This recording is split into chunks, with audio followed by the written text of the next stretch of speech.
partir du Togo, nous allons effectuer un voyage d'investigation au Bénin, au Nigeria, au Burkina Faso, au Libéria, au Mali, au Niger, au Tchad, au Ghana, au Gabon, au Cameroun, en République démocratique du Congo, en Guinée-Conakry, en Côte d'Ivoire, en Centrafrique, en Afrique du Sud, à Madagascar et enfin revenir au Togo, à Lomé, où nous avons déniché le plus puissant et le plus redoutable gourou des gourous du réseau des trafiquants des ossements humains pour comprendre comment et pourquoi le phénomène du trafic des 206 ossements se fait après la putréfaction d'un corps.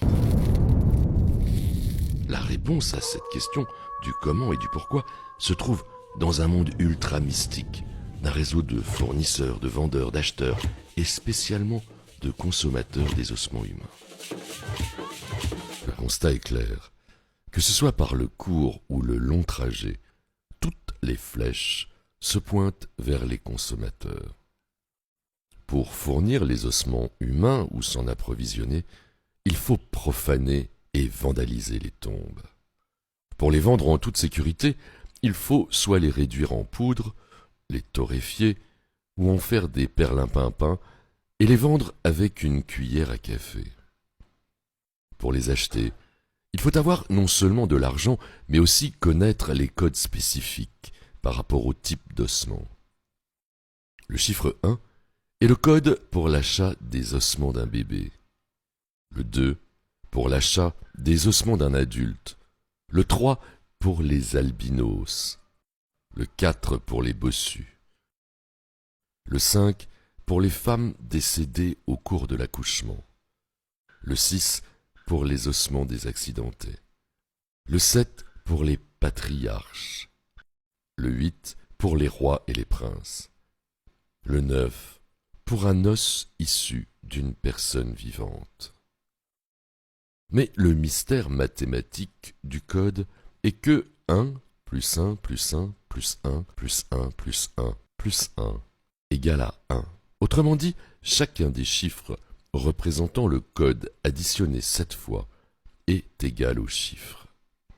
9 plus 9 plus 9 plus 9 plus 9 plus 9 plus 9 égale à 9. Après avoir acheté les ossements humains, il faut les consommer, et pour bien les consommer, il faut être impérativement une divinité, et savoir en retour accomplir, avec effet immédiat, le miracle que l'adepte ou le demandeur espère ou attend. Ces divinités, qui entre-temps exigeaient du sang humain, aujourd'hui se contentent des os et des ossements humains à cause de la loi du législateur. Et ces dites divinités en Afrique noire sont au nombre de 356, d'après les recherches de l'historien français Robert Cornevin, spécialiste en histoire religieuse de l'Afrique. Au-delà de rechercher le pouvoir politique, religieux et spirituel, le fer de lance de l'activité du trafic des ossements humains reste l'argent. Et selon un tableau de commercialisation fourni par le gourou des gourous du réseau, il y a 9 types d'ossements avec 9 codes différents pour les acheter. Et on ne peut découvrir ce tableau sans initiation en la matière. 1 111 111 francs est le prix d'un squelette entier d'un bébé. Son prix de cuillère à café est de 11 111 francs CFA. Entre le 1 et le 9, nous avons les prix des ossements entiers d'un adulte, d'un albinos, d'un bossu, d'une femme enceinte, d'un accidenté, d'un patriarche et d'un roi. Et enfin, pour le 9, c'est le danger.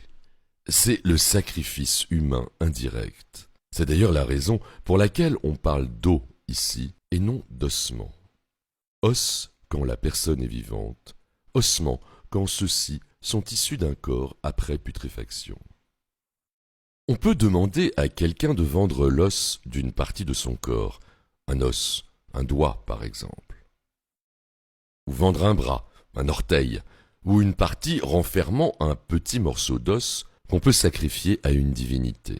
Aussi petit soit-il, le prix de cet os est 9 999 999 francs CFA.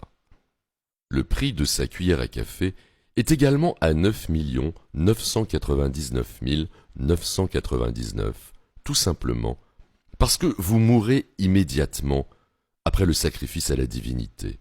Autrement dit, c'est le prix actuel d'un sacrifice humain à une divinité. Et c'est le prix le plus cher dans le trafic des ossements humains.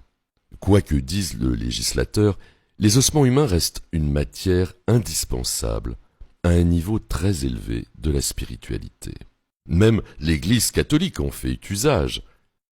L'exploitation des ossements humains à des fins mystiques et rituelles ont été évoqués même dans la Bible 23 fois. S'il en est ainsi, la question est de savoir si une loi peut faire disparaître les divinités en les empêchant de consommer les ossements humains.